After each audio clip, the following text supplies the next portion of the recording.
Olá, tudo bem? Como vocês estão? Meu nome é Josiane, eu sou professora da Faculdade de Americana, sou nutricionista, formada pela Universidade Federal de Viçosa, e hoje eu estou aqui para falar com vocês um pouquinho sobre a segurança alimentar e o meio ambiente, dentro da Semana do Meio Ambiente da cidade de Americana. Então, o nosso curso ele se propõe a falar um pouco sobre segurança alimentar e nutricional, essa interface com o meio ambiente, depois a relação, na verdade, do consumo de uma alimentação mais baseada em plantas, qual é o impacto disso para o meio ambiente também, e como que a gente utiliza essas informações dentro do nosso dia a dia, através dos guias alimentares, e como esses guias alimentares, eles na verdade também, né, têm uma relação com a sustentabilidade e pauta as nossas políticas públicas dentro da área de alimentação e nutrição, tá? Também vamos falar um pouquinho sobre o consumo das punks, que são as plantas alimentares não convencionais. Na verdade, são aqueles tipos de planta que a gente não produz em grande quantidade, com o objetivo, na verdade, de ser é, uma produção de larga escala, como a gente faz, por exemplo, com alface, couve, entre outros tipos de hortaliças. Seriam plantas mais regionais, mas que não deixam de fazer parte também da nossa cultura alimentar e precisam ser preservadas, estudadas e também entendidas. E por fim, a gente vai falar um pouquinho da utilização né, como também consumir chás, a importância do consumo desse tipo de alimento, a sua relação com as nossas políticas públicas, o consumo de fitoterápicos, que eles entram dentro dessa parte, faz parte, na verdade, da Política Nacional de Práticas Integrativas e Complementares do SUS, do Sistema Único de Saúde, tá? Espero que vocês gostem. Ao final, eu vou deixar meu contato, que vocês também podem me procurar, tá? Mandar e-mail para tirar as dúvidas de vocês. Então, bom curso para vocês no caso, tá bom? Bom, vamos falar um pouquinho sobre segurança alimentar e meio ambiente, como eu falei, tá? Primeiro vamos contextualizar tudo isso. É muito importante lembrar que no dia 7 de junho nós comemoramos o Dia Mundial da Segurança de Alimentos. E nesse dia, principalmente no ano de 2022, né, no nosso ano atual, a Organização Pan-Americana de Saúde, que é uma parte da Organização Mundial de Saúde, ela, na verdade, trouxe como tema a questão dos alimentos, na verdade, os alimentos seguros, melhor saúde. Por quê? A segurança alimentar e nutricional, como a gente vai ver, ela tem várias faces ou interfaces, mas talvez aquela que é mais conhecida seria a que se refere à qualidade higiênico-sanitária dos alimentos. Vamos pensar assim, tá? A higiene em si. Só que dentro até do nosso conceito de segurança alimentar e nutricional, seguridade é muito mais que questão de higiene. Ela, na verdade, também tem uma relação importante com o tipo de alimento que a gente consome, então, como a gente vai também falar um pouco durante as apresentações, se esses alimentos, eles são modificados geneticamente, se eles, na verdade, contêm uso de agrotóxicos, tudo isso tem uma interface com a saúde. Então, um alimento seguro não é um alimento somente seguro quanto à questão higiênico-sanitária, mas é uma questão de seguridade em relação a todo um contexto da sua produção. E isso é importante porque esse ano foi, na verdade, publicado, né, na verdade, né, pela Rede Pensam, o segundo Inquérito Nacional sobre Insegurança Alimentar e Nutricional, tá? No contexto da pandemia de Covid-19 no Brasil. Então, né, em comemoração a esse Dia da Segurança Alimentar e Nutricional, publicou-se esse inquérito que repercutiu e ainda repercute bastante na mídia, tá? Para quem quiser, o site é esse daqui, tá? olheparafome.com.br, e ele coloca que não dá para esconder e não dá para aceitar os dados que a gente tem, tá? Por quê? Quando a gente analisa o inquérito, nós percebemos que cerca de 33 milhões de pessoas no Brasil, eles, na verdade, estão, né, passando fome. E isso é muito assustador. Então, quando a gente, na verdade, pensa, né, que muitas pessoas, na verdade, não têm o que comer em casa, é bem desalentador. E é, na verdade, um dado que nos remete para a década de 1990. Então, não é, né, na verdade, como eu digo, né, um resultado muito positivo. Pelo contrário, né, você retroceder à década de 90, no caso, é muito constrangedor. E por que que isso é importante, na verdade, para a gente discutir, tá? Isso vem de embate principalmente pelas medidas econômicas que a gente teve ao longo desses últimos anos, de toda essa fragmentação de políticas públicas, que isso, na verdade, é importante de salientar. Então, se a gente for lembrar, logo no início do governo atual, a gente já teve né, um retrocesso muito grande com né, na verdade, o Conselho sendo, na verdade, destituído, tá? Então, isso acaba sendo né, um retrocesso grande na área de políticas públicas, principalmente na questão da segurança alimentar, tá?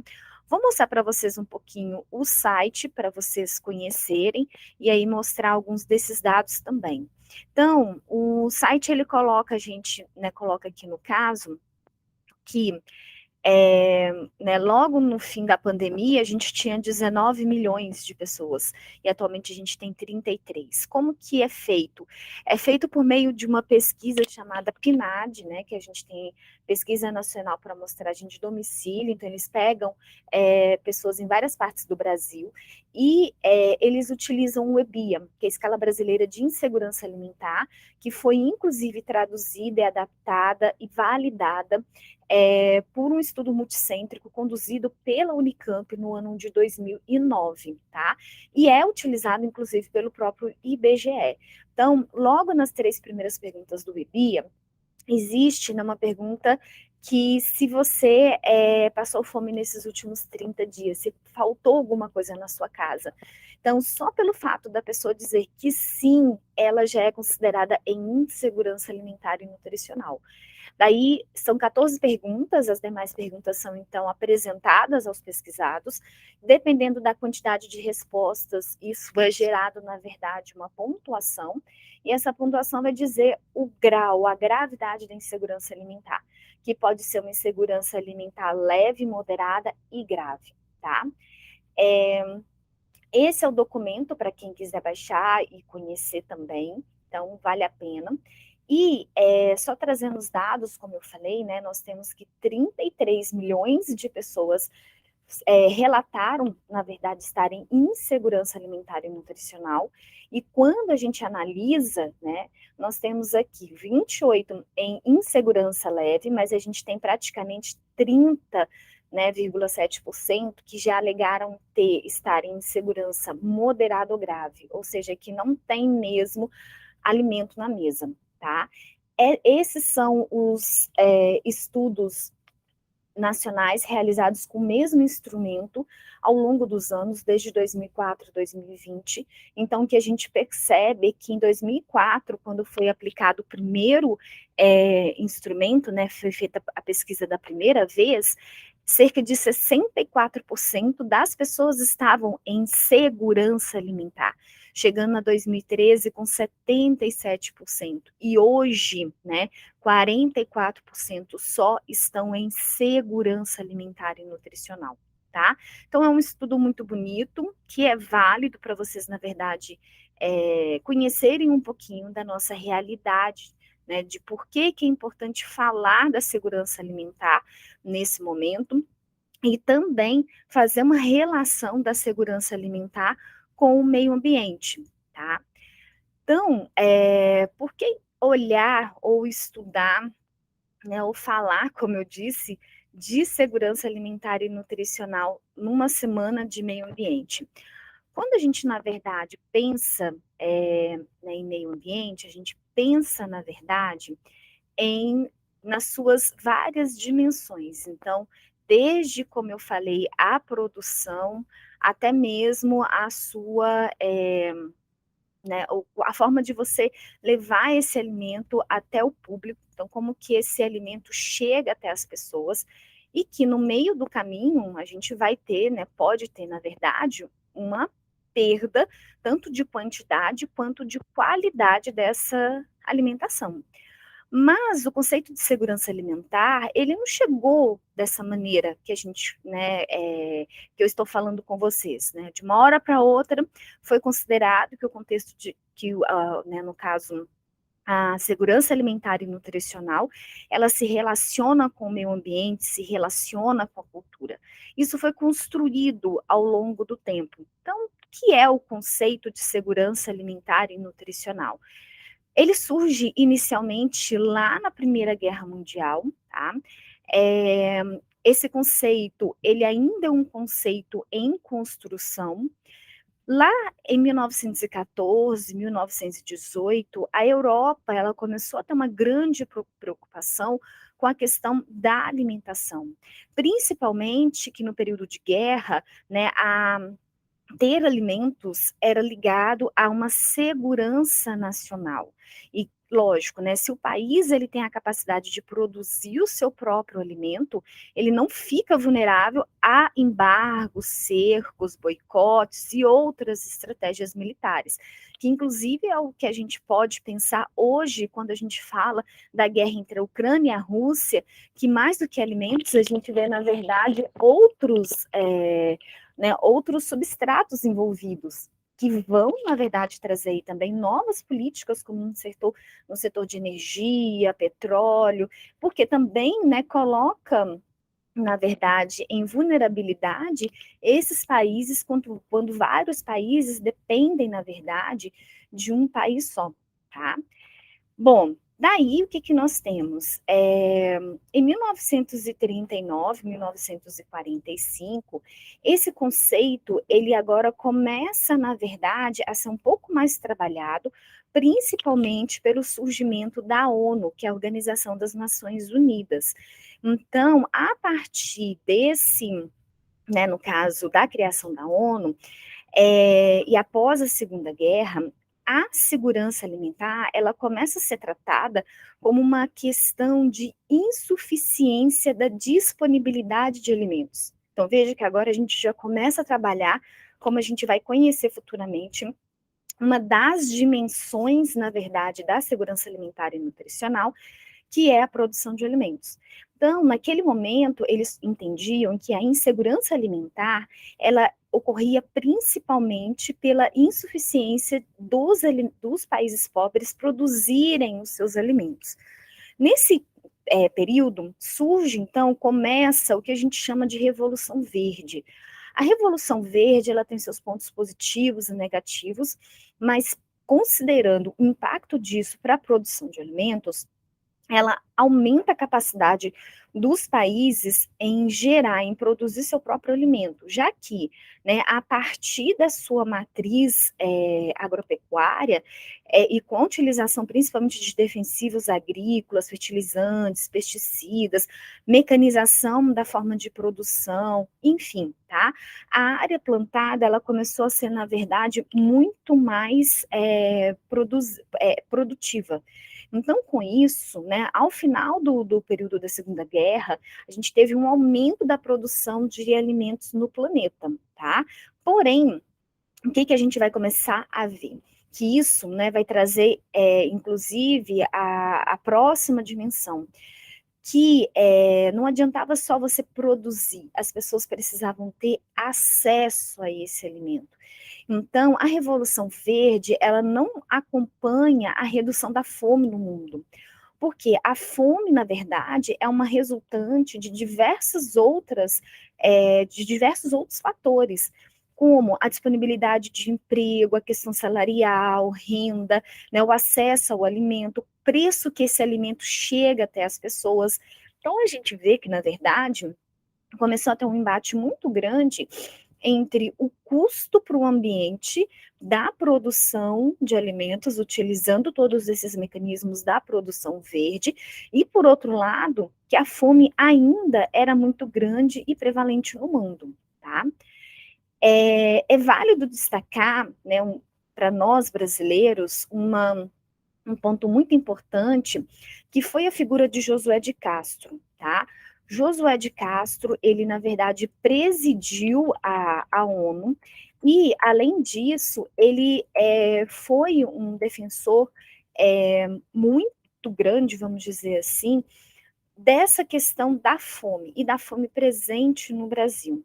Ele era um médico, ele foi um nutrólogo, professor, geógrafo, então tem vários trabalhos, mas o principal, na verdade, é, é ele, como eu disse, também foi presidente da FAO, tá? Mas o seu principal trabalho no Brasil foi o chamado Geografia da Fome.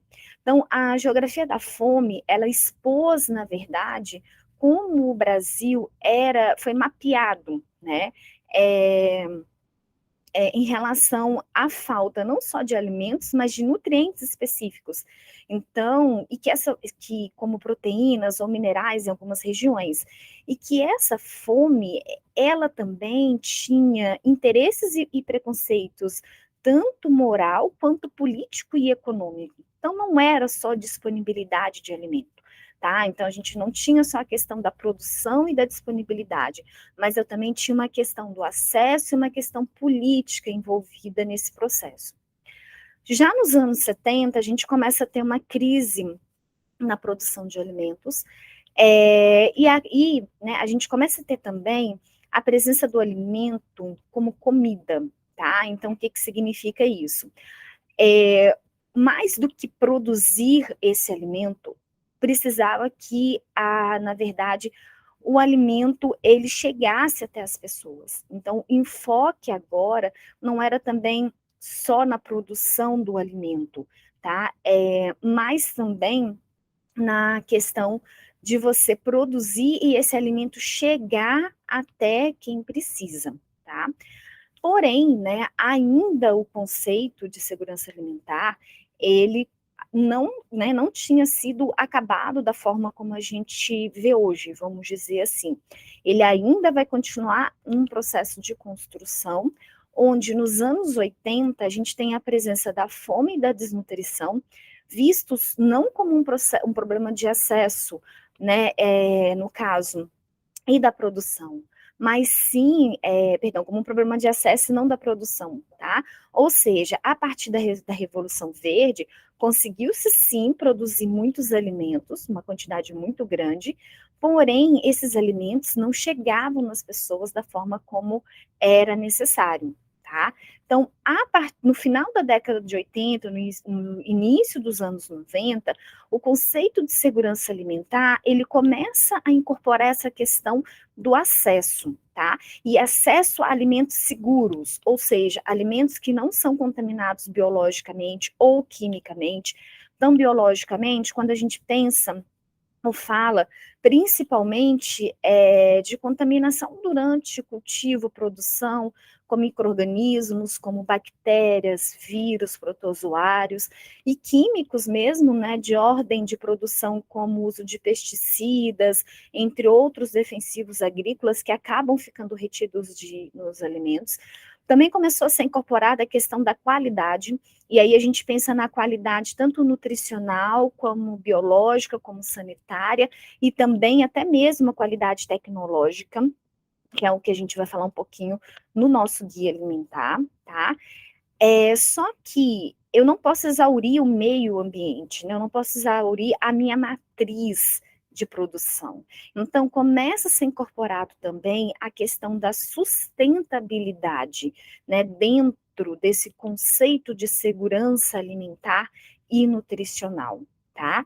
E além disso, né, a gente tem que também lembrar que a segurança alimentar e nutricional, ela tem uma interface com o direito humano à alimentação adequada, que é previsto na Declaração Universal dos Direitos Humanos, de 1948, no qual o Brasil é signatário. Então, só pelo fato de sermos seres humanos, além de ganhar o alimento, esse alimento, ele precisa ser um alimento de qualidade, tá? É isso que a gente, na verdade, tem. E quais foram os marcos para o Brasil? Os marcos foram que, em 2006, foi publicada no Brasil a Lei Orgânica de Segurança Alimentar e Nutricional, a LOSAN, tá? A LOSAN, ela traz, na verdade, todos esses aspectos. Ela foi aprovada pelo Congresso Nacional em 2006 e ela incorpora, né, essa questão da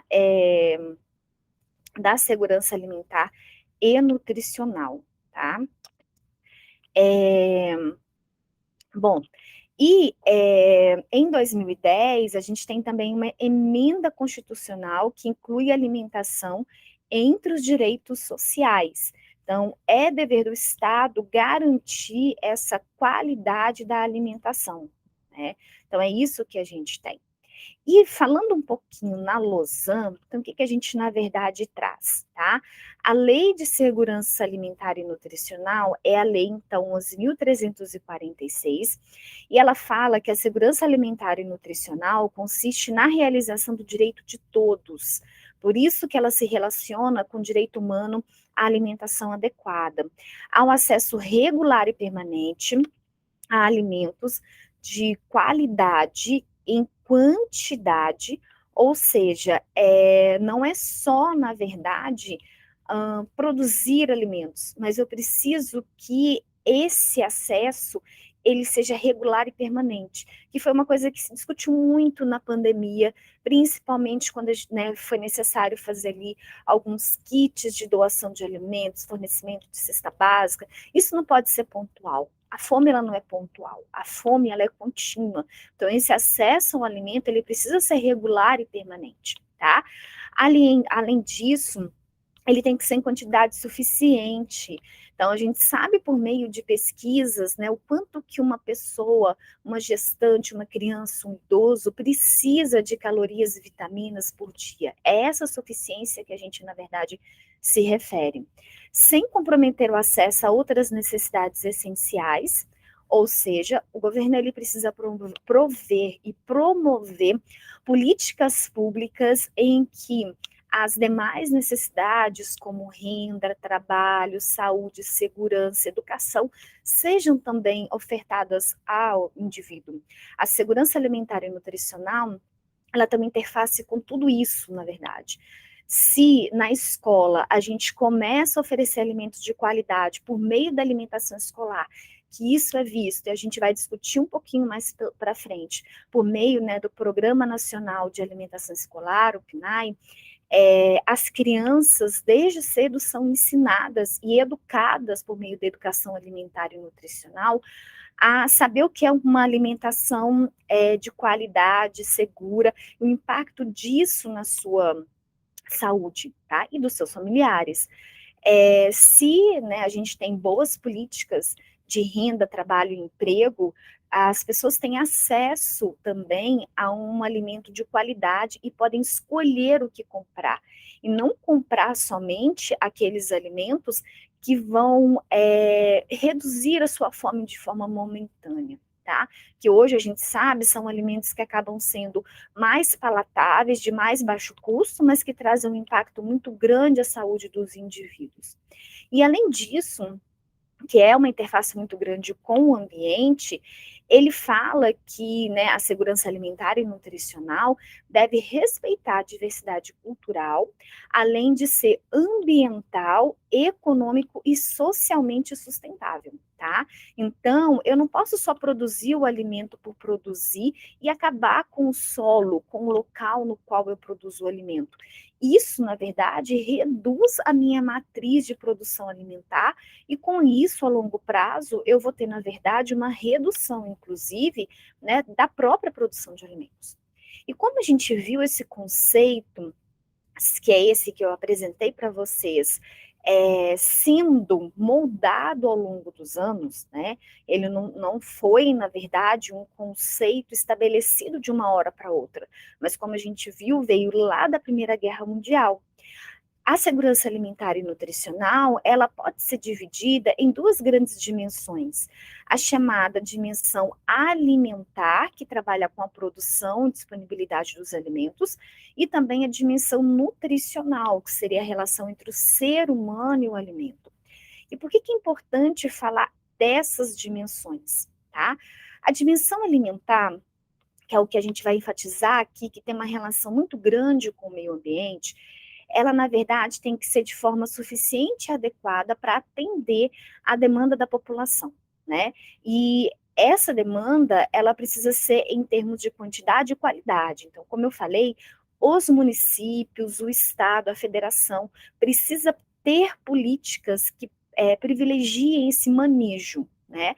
Dando um exemplo na cidade de Americana, em que a gente tem a presença de muitas hortas e produtores, no caso, locais, que fazem base da nossa produção alimentar por meio da agricultura familiar e que, como pequenas formiguinhas, conseguem atender a demanda local. Né? Então, isso foi importante, inclusive, em muitos municípios durante a pandemia, que a sua produção local conseguiu sustentar, manter a sua população naquele período. Ela também tem que ser estável e contínua, como eu falei, deve ser trabalhada de forma autônoma e com uma autossuficiência, né? Então, o município ele não pode ficar refém de políticas, por exemplo, ou, né, de outros municípios. E, além disso, ela tem que ser sustentável do ponto de vista agroecológico, social, econômico e cultural, tá? Então, essa seria a nossa dimensão alimentar.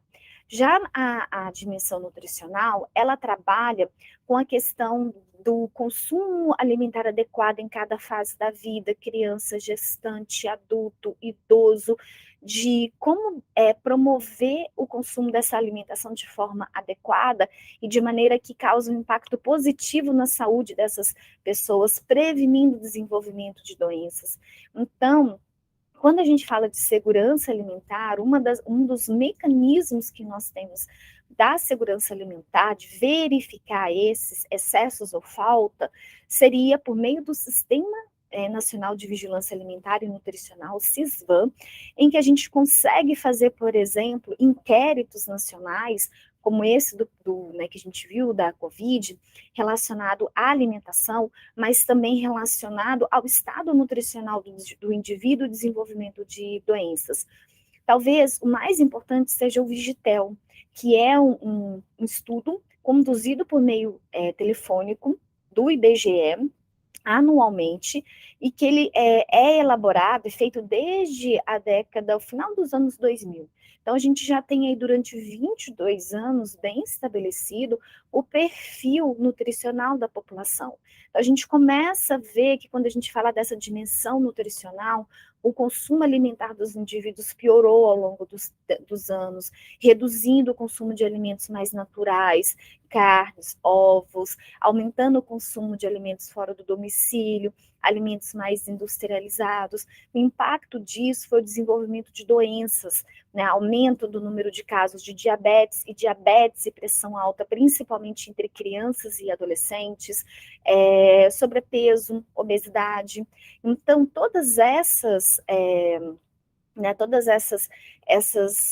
como eu digo, tudo isso é uma preocupação e um resultado, né, dessa dimensão, no caso alimentar. Então, as duas dimensões, elas são relacionadas. E quando a gente fala, né, da dimensão alimentar e a Lausanne, especificamente, então, a Lei Orgânica de Segurança Alimentar e Nutricional, o que eu tenho que pensar? tá? E aí eu coloco até aqui uma foto de uma agricultura familiar, que a Lausanne, ela na verdade trabalha, isso se encontra lá na lei orgânica, tá? É um dos artigos. Na ampliação das condições de acesso aos alimentos por meio da produção e, em especial, da agricultura tradicional e familiar, tá? É lógico que a gente também vai pensar no processo de industrialização, comercialização e outras, né, questões, como até mesmo a distribuição de alimentos, a questão da água, emprego, mas a agricultura familiar e nutricional, a agricultura tradicional e familiar, ela é contemplada pela Lausanne. E a gente vai ver que tem estudos que mostram que é no campo e com esses pequenos produtores que a gente também encontra, né, muitas dessas famílias em insegurança alimentar, que foi um dos resultados dessa pesquisa, né, da fome. Então, quando a gente, na verdade, olha para a fome, né, o que a gente, na verdade, vê é que existe uma insegurança alimentar muito grande no campo, tá? Então, quando a gente, né, pensa em tudo isso, vê os dados de forma mais aberta, a gente consegue ver que os produtores, no caso, né, eles no campo é onde a gente tem maior presença também de segurança alimentar, insegurança alimentar e nutricional, tá? Vou parar aqui para mostrar para vocês esses resultados. Então, quando a gente pega aqui, né, voltando à nossa pesquisa do Olhe para a Fome, então, no campo ou na cidade, a fome ainda é muito presente, tá? Mas o que chama a atenção? Que o número de pessoas famintas na área urbana é de cerca de 27,4. Mas se a gente pensar que ainda tem 33 milhões, eu tenho cerca de 6 milhões dessas pessoas no campo. Então, a fome atingiu cerca de 21% dos lares de agricultores, familiares e pequenos produtores, tá? E esse olhar da fome, então a gente vê que ela não escolhe, na verdade, só quem mora na região urbana, tá? Mas ela se faz muito presente também na agricultura. E por que isso é relevante e causa, né, um impacto muito grande? Porque, como eu falei, é no campo que a gente, na verdade, produz o alimento. Só que o que a gente discute? Né? O nosso pequeno agricultor ele vai produzir o alimento, mas para ele diversificar esse alimento, ele vai precisar, na verdade, colher essa produção e aí vai precisar vender toda essa produção para que possa converter isso, né, em dinheiro, em uma perspectiva financeira, e comprar os outros itens que lhe faltam. E como a gente também vai falar, né, existem os impactos das mudanças climáticas. Cada vez mais a gente tem eventos extremos acontecendo, e isso tem um impacto muito grande, principalmente nos pequenos cultivares, onde, né, esses pequenos agricultores chegam a perder praticamente toda a sua produção. E aí, por não conseguirem produzir os alimentos, comercializar e vender, eles não conseguem ter também subsídio a políticas públicas que possam auxiliá-los nesse período, né, de catástrofe ambiental, e muitas vezes eles ficam realmente à mercê, né? Eles vão ter que às vezes, fazer um financiamento em um banco, vão ter que deixar de consumir algum tipo de produto, dentre eles os alimentos. Então, é um ciclo muito vicioso, né? Então, o campo é o local onde a gente mais produz o alimento e é aquele que a gente precisa de um olhar também extremo sobre a questão da segurança alimentar e nutricional, tá? Outro aspecto entre a dimensão alimentar e a Lausanne é em relação à biodiversidade. O nosso país é um país onde a gente tem, na verdade, uma diversidade muito grande de animais, de plantas, e a gente sabe também que muitas vezes o tipo de cultivo, o tipo de manejo, ele pode ser prejudicial a essa biodiversidade, tá? Então, quando a gente fala, por exemplo, disso, né, eu sempre gosto de trazer estudos científicos para ilustrar, não só o que a gente vê no nosso dia a dia, né, que sai por meio de, como a gente viu, né, às vezes uma publicidade, uma notícia, mas também as universidades, as faculdades, elas têm um papel muito grande na sociedade de gerar estudos e mostrar isso, né, para a população. Então, é por isso que eu gosto muito de trazer isso, tá? Então, esse estudo, ele, na verdade, foi desenvolvido mostrando o impacto da monocultura e da transgenia, tanto no ambiente quanto na insegurança alimentar, tá? Então, traduzindo, quando a gente fala de transgenia ou os transgênicos, são genes que nós temos, né, relacionados aqui no caso, à melhoria de sementes ou compostos, pensando em reduzir, né, no caso, as pragas mesmo, né, ali no caso, durante o processo produtivo, e aumentar mesmo o processo de produtividade, tá? Essa transgenia hoje, ela é muito presente, principalmente em cultivares de soja, cultivares de milho. Então, a gente sabe que praticamente 100% dos nossos cultivares já são transgênicos, não são semente crioulas, que é outra coisa que tem um impacto muito grande dentro da segurança alimentar. E alguns países do mundo já fazem os seus bancos de semente crioula, né, pensando nessa questão da vulnerabilidade. Então, as chamadas sementes crioulas são aquelas sementes originais, né, que foram passados ali de pais para filho, tem uma resistência menor, mas a gente pode ter uma produtividade menor, mas a gente tem, às vezes, aspectos nutricionais que são mais né, interessantes, uma menor agressão ao meio ambiente, tá? Porque durante o processo de transgenia, os genes de uma planta ou até mesmo, né, daquela planta são modificados. Então, eu tenho uma planta que não é aquela planta original, né? E a gente também não sabe o impacto disso na saúde dos indivíduos. Muitas vezes a gente tem pessoas que têm aí processos alérgicos que não sabem de onde vêm esses processos e, né, pode ser decorrente desses processos de transgenia, vamos dizer assim, tá?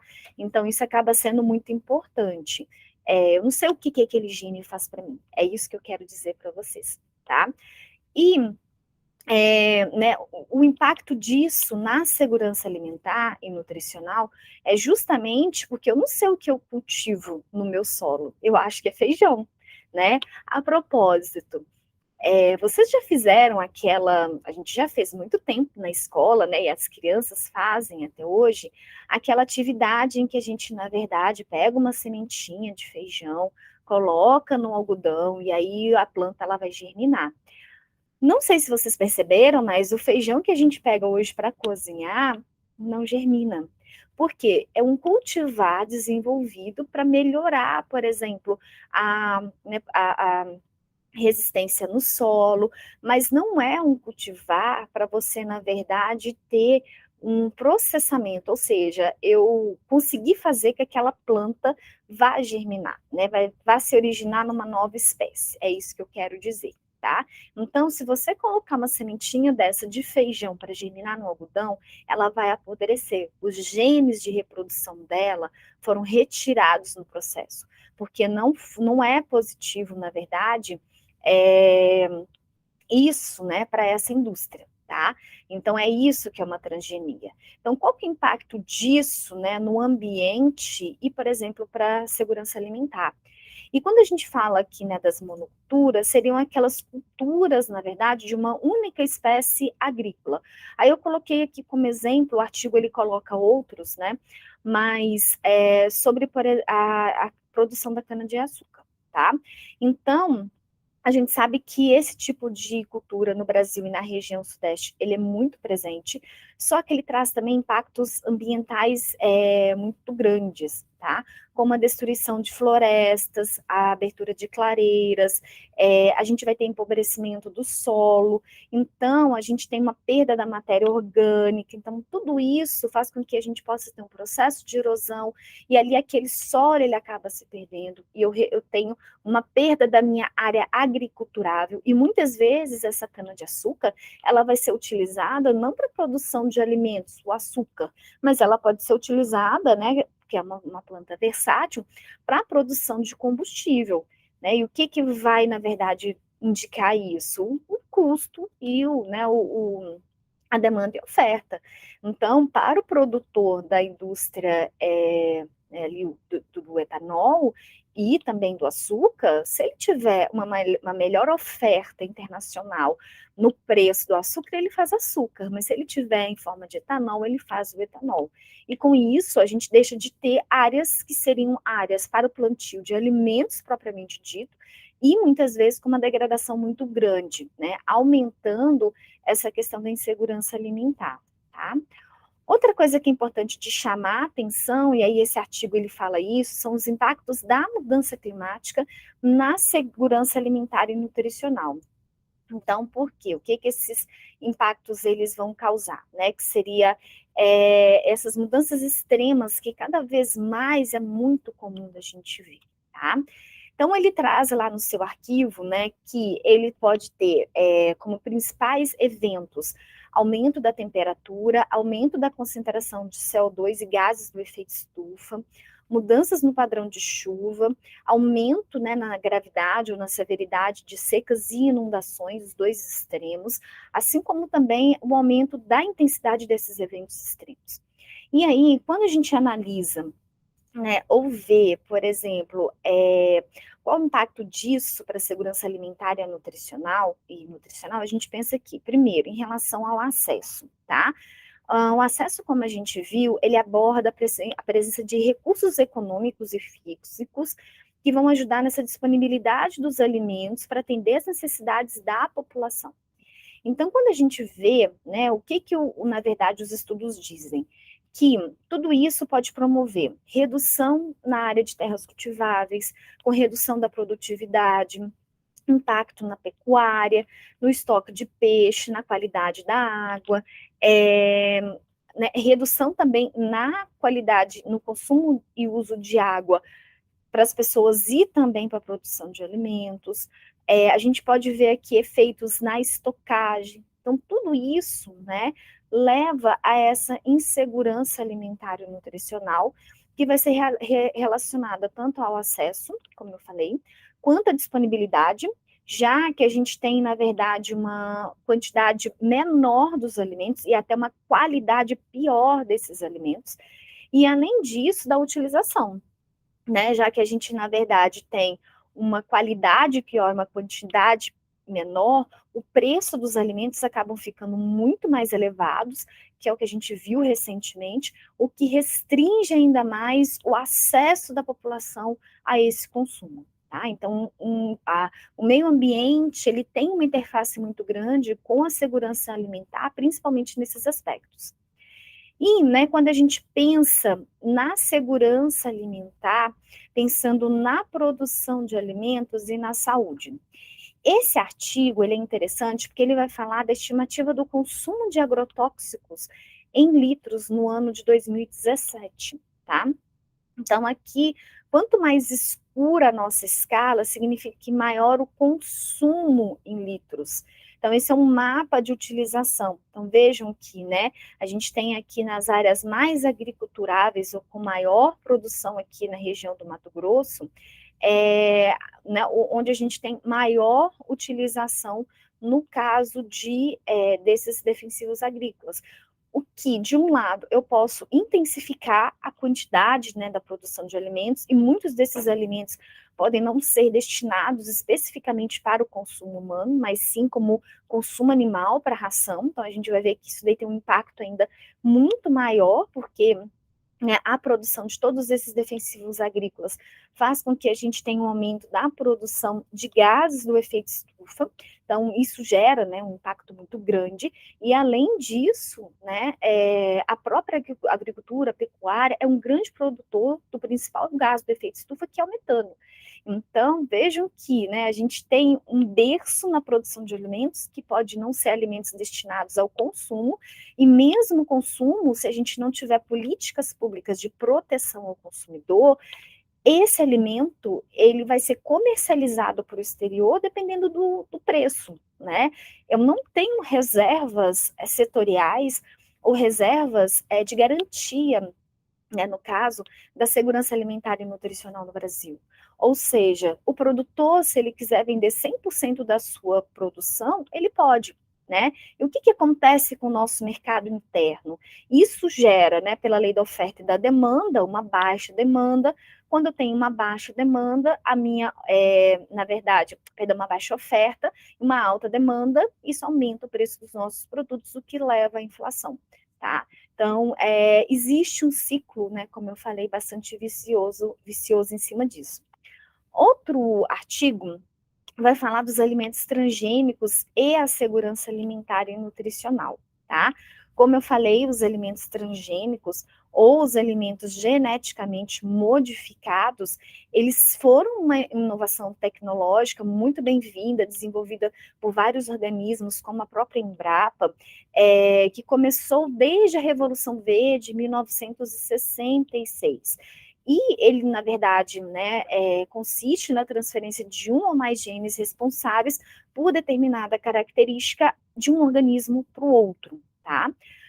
No Brasil, a gente tem, né, na verdade, uma legislação específica que vai assegurar, né, todo esse controle. Mas esses alimentos são consumidos por organismos, por pessoas totalmente diferentes. E a gente não sabe o impacto individual disso, né? Mas pensando na questão da segurança alimentar, e aqui a gente tem a aprovação de plantas transgênicas entre 1998 e 2018, tá? Então, só para que vocês vejam a quantidade de plantas transgênicas que nós temos no nosso meio. Então, a gente vê que na década de 90, os anos 2000, pouco se teve de aprovação e desenvolvimento, mas houve um boom muito grande a partir dos anos 2007, agora 2015 em diante. Sendo que o milho, que é esse amarelinho aqui, é o que mais teve de aprovações de plantas transgênicas no Brasil, seguido da soja. Mas a gente já começa a ter transgenia em eucalipto, na cana, tá? No algodão. Então, isso daí, né, demonstrando né, o quanto que ocorre essa modificação. E quais são as características geralmente inseridas, tá? Geralmente tolerância a herbicidas e também maior resistência a insetos, juntos ou em separados, no caso. E onde que a gente encontra? Eu como transgênico? Muito. Inclusive, a gente tem um selinho de T nas embalagens, que é obrigatório em amarelo, que diz que aquele alimento tem ingredientes transgênicos. Então, a gente vai encontrar no óleo de cozinha, como no óleo de soja, de milho, de algodão, todos os produtos à base de soja, pão, bolos e biscoitos, quando a gente vem, né, pensa nos produtos derivados da soja, da farinha, outros componentes como amido de milho, né? O próprio milho, quando a gente pensa nos seus subprodutos, né, a própria glucose que é feita do milho, que vai ser usado em salgadinho, bolo, doce, biscoito. Então, o nosso consumo de alimentos transgênicos, ele é bastante elevado, tá? E, né, voltando lá na questão da insegurança alimentar, como eu falei com vocês, que no Brasil a gente tem um grande número de domicílios no campo com insegurança, esse artigo, né, eu trouxe aqui alguns artigos que vão mostrar, né, essa insegurança alimentar no meio brasileiro. E ele não é tão antigo, ele é de 2019. Tá? Então, o que ele mostra? Aqui a gente tem a frequência de insegurança alimentar leve, média e grave, considerando os dados da PNAD de 2013, que é a nossa pesquisa nacional por amostragem de domicílio, em domicílios com menores de 18 anos, em domicílios, né, ou que não tenham crianças sem menores de 18 anos. Mas vejam que a gente tem aqui, né, tinha já naquele ano, cerca de 72% dos domicílios com menores de 18 anos já com insegurança alimentar leve no campo, tá? E ainda se a gente pensa, né, na insegurança grave, chega aqui 7,3 e média 19,8, tá? Mas a quantidade de domicílios é realmente alta. E se a gente passa, né, para questão de estudos de revisão. Então, quando a gente pega um aglomerado de estudos que falam do mesmo tempo, o que a gente encontra? São vários estudos. Eu destaquei alguns que vão fazer essa linha do tempo da insegurança alimentar no campo, né, a partir daqui, por exemplo, dos anos 2008.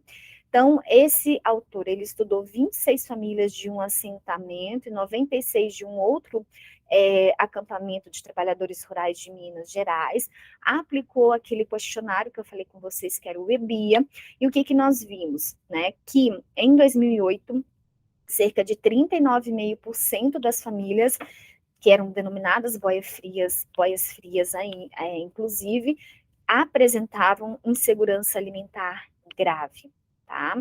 Se a gente pega outra aqui em 2009, que foi feito com 458 famílias, e sendo que 558 menores de 5 anos, também foi utilizado o EBIA e a antropometria, que é o resultante, né, dessa insegurança alimentar. E qual que é o problema, né, de crianças, principalmente?